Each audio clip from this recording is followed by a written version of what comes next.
মানুষ বিহারি মানুষ বেড়া তো ছেলেটা বলছে স্যার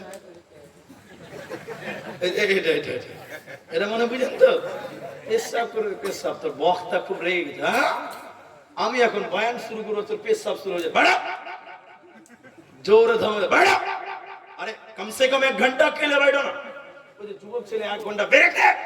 আচ্ছা আপনারা বলুন পেশাবকে 1 ঘন্টা ব্রেক দেওয়া যাবে? মৌলবি যখন খুব জোরে ধমক দিয়েছে উচ্চে প্যাচে পয়সা কিন্তু বলেন 1 ঘন্টা পেশাব আটকানো যাবে? বক্তা 1 ঘন্টা বক্তব্য রেখে নামছে, বক্তার মনে আছে যে একজনকে আটকে রেখে দিয়েছে। বক্তা এবার বলছে আয় লড়কা আয় আয় আয় লড়কা চলো চলো চলো। তুমি ওই ছেলেটা বলছে মুলি সাহেব আর উঠে লাভ আছে। তো বক্তা বলছে কেউ এসব নেই করেগা বলছে যা করার এখানেই করে দিয়েছি। তো পেশাব কি ভাই 1 ঘন্টা আটকানো যায় না? ঠিক আছে যারা পেশাব আর যদি বয়স্ক সুগার আলা মানুষ হয় তারা তো সর্বনাশ। তো যাই আমরা আধা ঘন্টা টাইম যাবো না পালাবো না বলুন ইনশাআল্লাহ।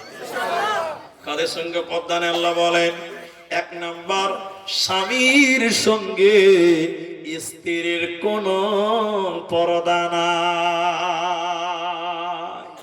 স্বামী স্ত্রীতে পর্দা আছে ভাই? সবটি লোক বলুন আছে? স্বামী স্ত্রীতে গোটা বডির কোনো পর্দা নাই। ওরা দুটো যদি ল্যাংটা হয়ে উলঙ্গ হয়ে ঘরে থাকে কোনো হবে না, হবে হবে না।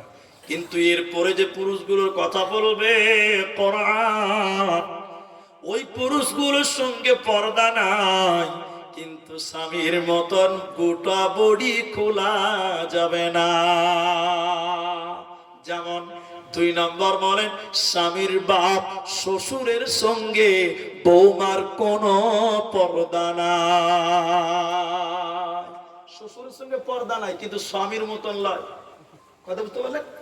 কিন্তু শ্বশুর যদি ইয়ং থাকে যুবক থাকে বৌমারে তুমি তোমার শ্বশুরের একাই খিদমত করবে না, তুমি তোমার শাশুড়িকে নিয়ে তোমরা বউ শাশুড়ি মিলে শ্বশুরের খিদমত করো। শাশুড়ি যদি বেঁচে না থাকে তাহলে তোমরা স্বামী স্ত্রী মিলে তোমার শ্বশুরের খিদমত করো। শ্বশুরের সঙ্গে বৌমার কোনো পর্দা নাই, তবে শ্বশুর ইয়ং হলে বৌমা একা খিদমত করবে না। কিন্তু শ্বশুর যদি বুড়িয়ে যায় প্যারালাইসিস হয়ে গেছে চোখে দেখতে পাই না, লুঙ্গিতে পেশাব পায়খানা হয়ে গেছে, বৌমারে তুমি তোমার শ্বশুরের লুঙ্গিটা খুলে দাও আর একটা লুঙ্গি পরিয়ে দাও, তুমি তোমার শ্বশুরকে গোসল করিয়ে দাও, সাবান লাগিয়ে দাও, তোমার শ্বশুরের চিরুনি করে দাও, তেল মাখিয়ে দাও, তোমার জন্য কোনো গুনাহ হবে না।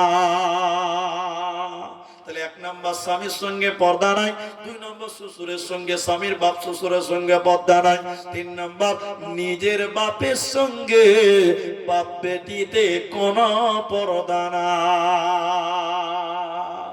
বাপ বেটিতে পর্দা আছে? বাপ বেটিতে কোনো পর্দা নাই। এরপরে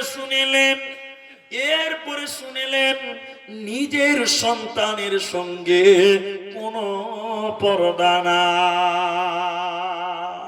মা বেটাতে পর্দা আছে ভাই? বলেন বলেন। মা বেটাতে কোনো পর্দা নাই। এরপরে আল্লাহ কোরআনে বলছেন স্বামীর বেটার সঙ্গেও কোনো পর্দা নাই। এই বড় ভাই নিজের বেটা স্বামীর বেটা পার্থক্য আছে? কে বলছে নাই? আছে। কোরআন এমনি বলেনি। নিজের বেটা বলতে তোমার পেটে যেটা হয়েছে এটা তোমার, আর স্বামীর বেটা বলতে তোমার স্বামীর যদি আর একটা স্ত্রী থাকে ওই পক্ষের ছেলেগুলো তোমার। পার্থক্য আছে না নাই? বুঝতে পারলেন কথাটা? তাহলে আল্লাহ কোরআনে বলেন তোমার নিজের পেটের বেটার সঙ্গে কোনো পর্দা নাই। এরপরে আল্লাহ তাবারক ওয়া তাআলা বলেন স্বামীর বেটার সঙ্গে কোনো পর্দা নাই। আও ইখওয়ানিহিন্না ভাই বোনে কোনো পর্দা নাই। তবে ভাই বলতে নিজের বাপের মায়ের একই ঔরসে কে গর্বের হতে হবে। চাচাতো ভাই, ফুফাতো ভাই, মামাতো ভাই, খালাতো ভাই এদের সঙ্গে পর্দা করতে হবে। নিজের বাপ নিজের মা একই গর্ভ একই ঔরস হতে হবে। এরকম নিজের ভাইয়ের সঙ্গে ভাই বোনে কোনো পর্দা নাই। আও নিসাইহিন্না, পৃথিবীতে মেয়েদের সঙ্গে মেয়েদের কোনো পর্দা নাই। এরপরে বলছেন ওই বাচ্চাদের সঙ্গে কোনো পর্দা নাই যারা নারী কি জিনিস এখনো বুঝে না, মানে নাবালক বাচ্চাদের সঙ্গে পর্দা নাই। কিনা গোলামের সঙ্গে কোনো পর্দা নাই, এখন আর কোনো কিনা গোলাম নাই। হিজড়েদের সঙ্গে কোনো পর্দা নাই, কিন্তু বর্তমান হিজড়েদের সঙ্গে পর্দা করতে হবে। কেন জানেন? এখনকার বেটা ছেলেতে হিজড়ে হয়ে গেল। নাই আপনার দিকে? নাই মনে হয় এদিকে, আপনার দিকে নাই। এই চাঁদের মোট টোল ট্যাক্সে পাওয়া যাবে। হাজি মো চলা হিজড়ে সে দেখেছি। আল্লাহ, ছেলে মানুষ শাড়ি কাপড় পরে ব্লাউজ পরে ভিক্ষা করছে, হিজড়ে হয়ে গেছে। তাহলে এদের সঙ্গে কি করতে হবে? পর্দা। হিজড়েদের সঙ্গে পর্দা নাই, কিন্তু বর্তমান হিজড়েদের সঙ্গে পর্দা করতে হবে, কারণ এরা নাচছে, গাইছে, ড্যান্স করছে, বিভিন্ন রকম অ্যাক্টিং করছে। এদের সঙ্গে পর্দা নাই। হাদিসের পরিভাষাতে বলা হয়েছে দাদুর সঙ্গে কোনো পর্দা নাই। দাদু বলতে নিজের বাপের বাপ, দাদু বুঝলেন তো, নিজের বাপের বাপ। তারপরে হাদিসের পরিভাষায় বলা হয়েছে নানুর সঙ্গে নানার সঙ্গে কোনো পর্দা নাই। নানা বলতে নিজের মায়ের আপন বাপ, ওর সঙ্গে কোনো পর্দা নাই। ভাতিজার সঙ্গে পর্দা নাই, নিজের ভাতিজা। নিজের ভাতিজা বলতে নিজের আপন ভাইয়ের ছেলের সঙ্গে কোনো পর্দা নাই। আল্লাহ তাবারাক ওয়া তাআলা বলেন, হে নারীকল, আল্লাহ তোমাদের জন্য ইস্তেগফারের ব্যবস্থা রেখেছে, জান্নাত রেখেছে। তোমরা আল্লাহর কাছে তওবা করো, আল্লাহ তো অত্যন্ত দয়ালু।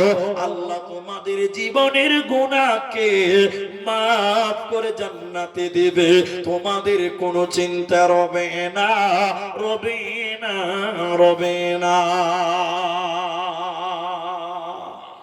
ভাইয়া, এই কথাগুলো বলার পর শেষ মোমেন্টে আমরা মুসলমান সবাই ওয়াদা করেছি 2 ঘন্টা, মানে 3টে অবধি আমরা বসবো। এখন বাজে আপনার 37 বাজে, তার মানে এখনো আপনার মোটামুটি 7 মিনিট কম আধা ঘন্টা টাইম আছে। তাহলে আপনারা এখনো 23 মিনিট টাইম আপনারা বসবেন। বলুন ইনশাআল্লাহ। না